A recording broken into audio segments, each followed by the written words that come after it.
Hello everyone, so please welcome twinkle study classes. आप सबका स्वागत है ट्विंकल स्टडी क्लासेस के। तो बहुत ही कम समय बच चुका है कल के एग्ज़ाम के लिए, तो मुझे बच्चों ने रिक्वेस्ट की थी सर हमें फॉर्मल और इनफॉर्मल लेटर्स के बारे में भी बता दीजिए। फॉर्मल और इनफॉर्मल लेटर्स का फॉर्मेट क्या है उसके बारे में आपको पता होना चाहिए। सबसे पहले फॉर्मल लेटर्स क्या होती है और इनफॉर्मल लेटर्स क्या होती है। फॉर्मल लेटर्स आपको ऑफिशियल वर्क के लिए दी होगी, प्रिंसिपल के लिए दी होगी, कमिश्नर के लिए दी होगी, हायर अथॉरिटी के लिए दी होगी, editor in chief police chief के लिए होगी, पुलिस के लिए होगी। अगर यहाँ पे आपको अगर लेटर आती है उस पर ये चीज़ मेंशन की होगी तो समझ लो कि फॉर्मल लेटर है।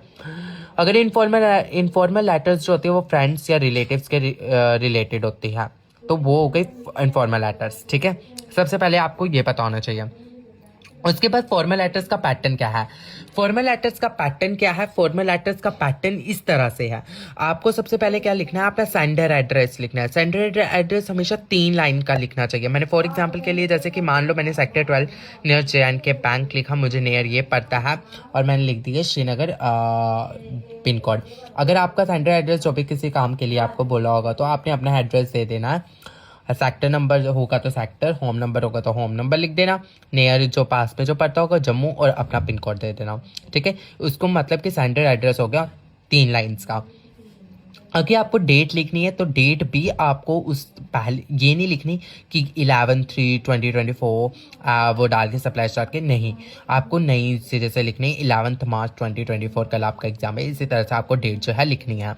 उसके बाद आपको नीचे लिखना है जिसके रिलेटेड भी आपको जानी है। अगर आपको कमिश्नर के रिलेटेड तो कमिश्नर के, अथॉरिटी के रिलेटेड अथॉरिटी के ऑफिस का काम के लिए आपको किसी हेड को लिखनी है, तो उसके रिलेटेड प्रिंसिपल को लिखनी है तो प्रिंसिपल और स्कूल का नाम जो भी लेटर में मेंशन किया होगा वही आपको लिख देनी है। ठीक है, रिसीवर एड्रेस मतलब कि रिसीवर एड्रेस। फिर उसके बाद आपको लिखना है डियर सर, डियर सर लिखना है। उसके बाद आपको लिखना है सब्जेक्ट। अब बच्चे कहेंगे कि सर सब्जेक्ट तो पहले लिखते हैं, डियर सर बाद में लिखते हैं।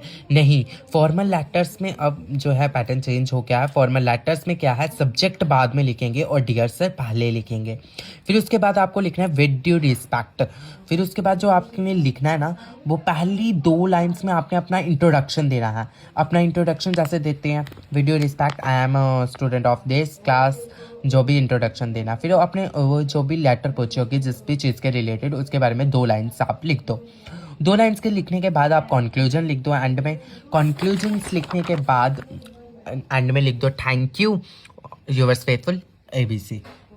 ABC ही लिखना। ठीक है, अब इनफॉर्मल लेटर्स का पैटर्न क्या है। इनफॉर्मल लेटर्स का पैटर्न भी क्या है, स्टार्टिंग से आपको अपना वही होम नंबर जो पास में पड़ेगा। अगर इनफॉर्मल लेटर्स रिलेटिव्स और फ्रेंड्स को भेजनी होती है, जैसे कि मान लो रिलेटिव्स हम कहीं दूर पढ़ाई कर रहे हैं, फॉर एग्जांपल के लिए हम मुंबई में पढ़ाई कर रहे हैं।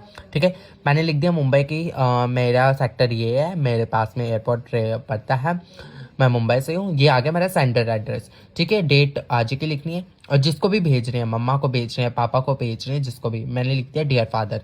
ठीक है, बट इसमें क्या है, हमें इंट्रोडक्शन नहीं देनी।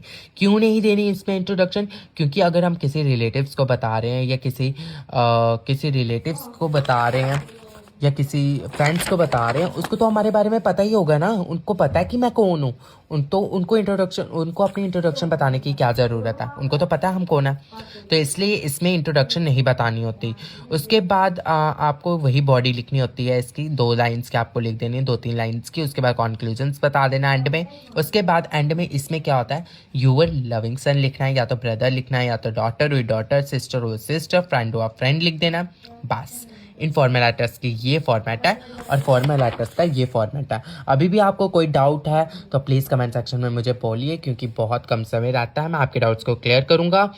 और ज़्यादा से ज़्यादा इस वीडियो को अपने फ्रेंड्स तक शेयर करें ताकि उनको भी फॉर्मल और इनफॉर्मल लेटर्स के बारे में जो चीज़ें क्लियर हो जाएँ। मैं नहीं चाहता कि कोई भी एग्ज़ाम देने के बाद हर बच्चों को पता चले, एग्ज़ाम देने से पहले हर एक बच्चे को पता लग जाए कि फॉर्मल इनफॉर्मल लेटर्स का फॉर्मेट क्या है, ताकि उनकी गलती ना हो। अगर आप इस फॉर्मेट में करोगे ना, एग्ज़ाम उधर ही आपको 2 मार्क्स तो मैक्सिमम आपको यही फॉर्मेट के अकॉर्डिंग ही दे देगा, ऊपर से ही दे देगा। अगर आप पूरा इसके अकॉर्डिंग लिखोगे फिर तो आपके फुल मार्क्स है, फिर आपको पूरे नंबर लेने से कोई नहीं रोक सकता। तो मेरी वीडियो को ध्यान से देखना, हर एक बच्चे को तक मेरी ये वीडियो जाए। ज़्यादा से ज़्यादा सब्सक्राइब करें, लाइक करें, शेयर करें मेरे चैनल ट्विंकल स्टडी क्लासेस को, बेल नोटिफिकेशन आइकन को ऑन करें ताकि मेरी हर एक वीडियो की नोटिफिकेशन जो है आप बच्चों तक पहुंच सके।